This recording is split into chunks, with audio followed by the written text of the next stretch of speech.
What if you could step through a hidden doorway and suddenly find yourself standing under the blazing sun of ancient Egypt? Before we dive deep into this forbidden journey, take just a few seconds to hit that like button. Tell me in the comments where you are watching from, and of course, subscribe to the channel.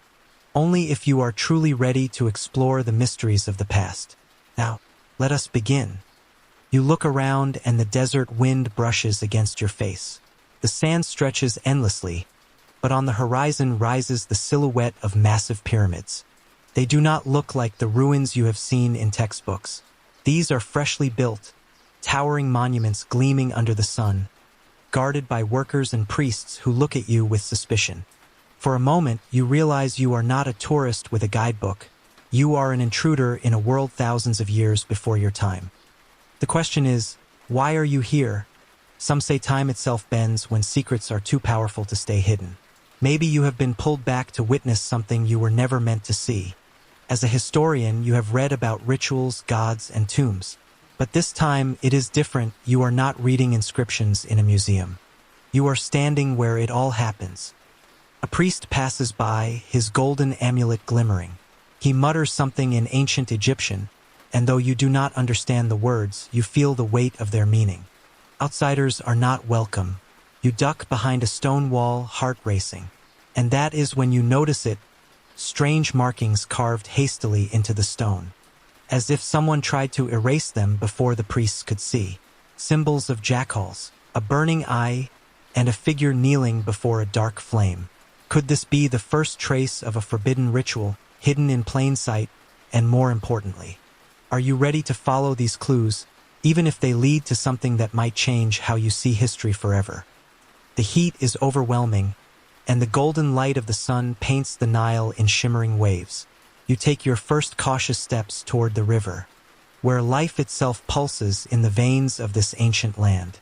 Farmers bend over the soil, coaxing grain from the earth, their chants mixing with the croaking of frogs and the distant cries of ibis, birds. For a moment, it almost feels peaceful, like you have wandered into a painting. But make no mistake, this is no museum. Every pair of eyes seems to notice you, an unfamiliar figure dressed strangely, and suspicion lingers in the air. You kneel to touch the Nile's water, and it is cooler than you imagined. The river, once thought by Egyptians to be a gift from the gods, carries silt that fertilizes the land. Without it, this civilization could never have thrived.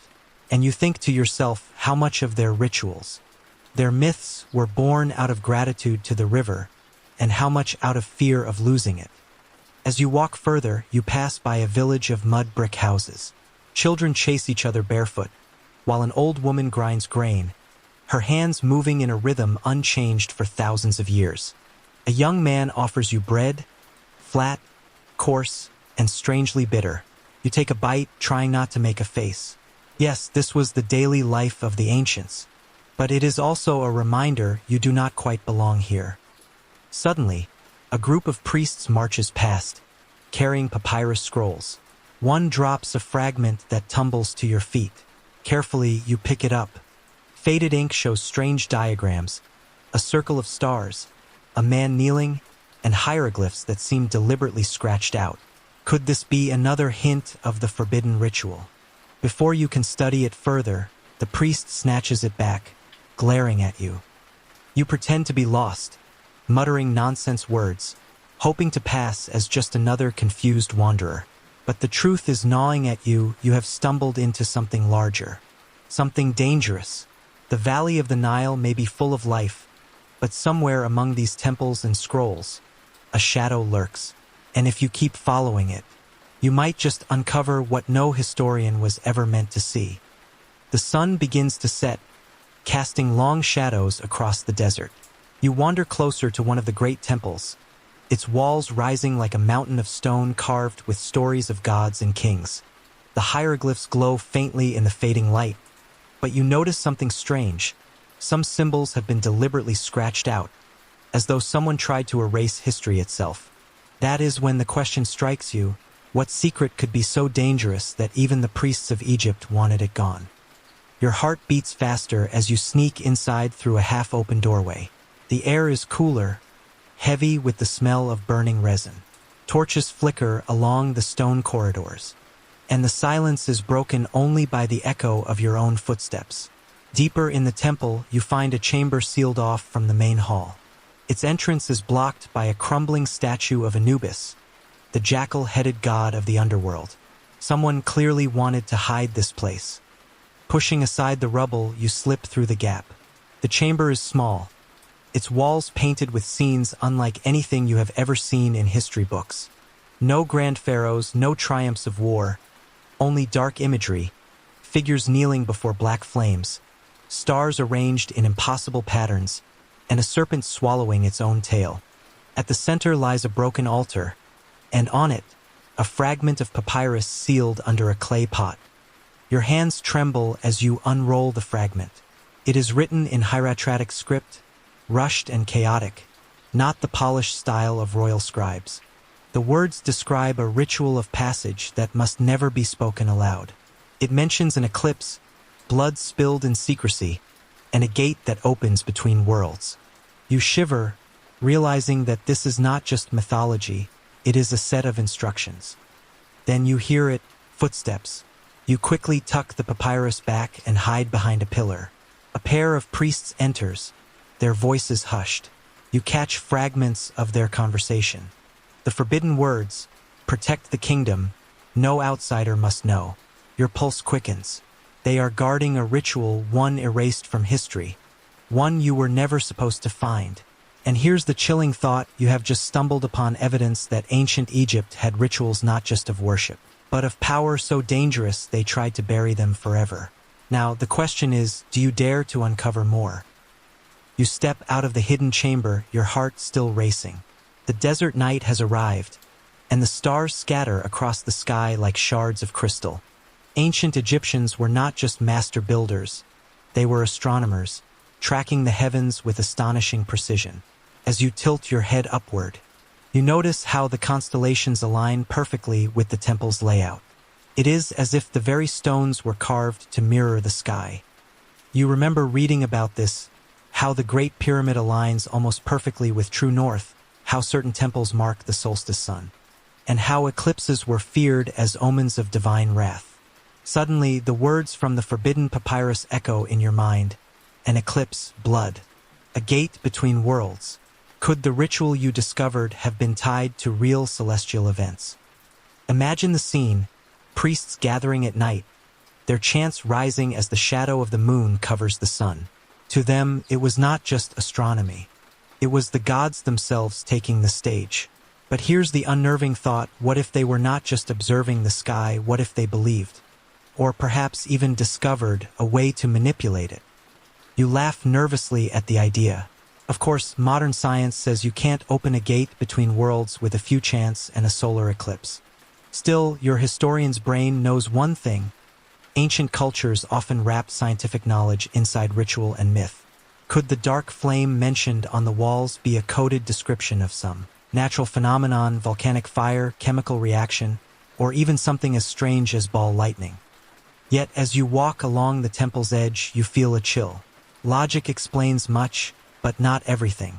Some hieroglyphs depict figures stepping through arches of fire into another realm, their bodies dissolving into stars. It might be symbolic, or it might be something more. And then comes the question that tightens your chest. If the Egyptians really did attempt such a ritual, were they trying to reach their gods, or escape something far more terrifying? The air grows heavy as you step deeper into the temple complex. Torches flicker in the distance, and low chants echo through the halls like a heartbeat that does not belong to this world. You hide in the shadows, careful not to be seen, as a procession of priests makes its way into a massive underground chamber. Something inside you screams to turn back, but curiosity anchors your feet to the floor. The chamber is vast, carved into the bedrock itself. Hundreds of oil lamps illuminate walls covered in strange patterns, swirls of stars. Animals half human, half divine, and a single black sun hovering over all. At the center, a circle of priests kneels around an altar. On the altar rests a small obsidian dagger, its blade catching the lamplight with a menacing glimmer. The chants rise, faster, stronger. You do not understand the words, but the rhythm shakes you to your core. A young initiate is brought forward. Trembling, his wrists bound with linen. The head priest lifts the dagger high, and for a moment the entire chamber seems to hold its breath. You can barely stop yourself from gasping. Are you about to witness human sacrifice? But just as the blade descends, something stranger happens. The priests pour a thick red liquid into channels carved into the floor. It flows in patterns that resemble constellations, glowing faintly as if infused with some strange chemical. The initiate screams, not from a wound, but as if his mind is being ripped open. His eyes roll back, and his body stiffens, levitating a few inches above the altar. Your historian's brain tries to rationalize. Maybe it is hallucinogenic herbs, fumes from burning resins, or a trick of light. But your gut tells you this is more than theater. The shadows on the wall twist unnaturally, forming shapes that seem alive. One shadow reaches toward you, long fingers stretching, and you stumble backward into the darkness. The question presses down on you: if this is the forbidden ritual erased from history, what exactly were they summoning or unleashing? And if they see you now, will you become the next offering? You freeze in the shadows, your breath caught in your throat. The priests chant louder, their voices rising like a storm. The young initiate still floats above the altar, trembling, his mouth opening in a scream that has no sound. You should run. You know you should. But your feet betray you, rooted to the ground as if the ritual itself has claimed you. And then it happens. One of the priests turns his head. His eyes sweep across the chamber and lock on yours. For a heartbeat, time stops. You stumble backward, your shoulder slamming into a clay jar, crashes to the floor, shattering into pieces. Every head whips around. Congratulations. You have just become the uninvited guest at the most secret ritual in Egypt. Panic surges. You duck behind a pillar, scrambling to think. What would a rational historian do? Probably die quietly. What would an American tourist do? Pretend you are lost and ask for the nearest Starbucks. Instead, your brain comes up with the worst plan imaginable. You grab an empty jug, stumble into the open, and mumble nonsense as if you are some clueless servant delivering drinks. The priests do not laugh. In fact, they hiss, their voices like snakes. The head priest raises his staff, and you swear the shadows themselves bend toward you. Desperate, you blurt out the only Egyptian word you know, Ra. The chamber falls silent. For a moment, you think you have said something powerful. Then one priest snorts. It is probably the equivalent of yelling "son" in the middle of a funeral. Still, the hesitation gives you a chance. You dart toward the exit, your sandals slipping on the stone. Shadows claw at you, and the echo of chants follows like a curse. Somehow, you burst out into the desert night, gasping, your chest burning. Behind you, the temple looms, its torches flickering like the eyes of some great beast. You laugh nervously, shaking your head. Maybe you will survive this after all, if you do not die of embarrassment first. But one thing is clear: the priests know you exist, and the forbidden ritual is no longer just a secret of the past. It is hunting you now. You run until your lungs burn, the sands of the desert swallowing your footsteps. The night sky stretches endlessly above, stars glittering like watchful eyes. You collapse near the banks of the Nile, heart pounding, every muscle shaking with fear and disbelief. Did you really see what you think you saw? Or has the desert heat finally driven you mad? You cup water in your hands, drinking greedily, trying to calm down. Yet your mind refuses peace. The ritual, the levitation, the shadows, they were not illusions. You have studied enough history to know the difference between myth and spectacle. What you witnessed was something else entirely, something erased on purpose. And then it hits you: maybe the reason Egypt's history feels incomplete is not because time wore it away. Maybe parts were deliberately destroyed. Rituals, knowledge, powers too dangerous to let survive. As you stare at your reflection in the water, you swear you see it ripple unnaturally, as if the Nile itself knows what you have uncovered. The historian in you aches to record everything, to bring proof back to the modern world. Imagine the headlines: Forbidden Ritual of Egypt unearthed after 4,000 years. But another part of you shivers. If the priests erased this knowledge once, maybe they had a reason. Maybe it was not just superstition, maybe it was protection.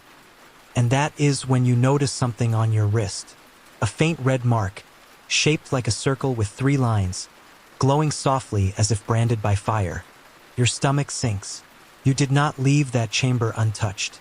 Whatever was happening in there, it marked you. The ritual did not end when you escaped. It followed.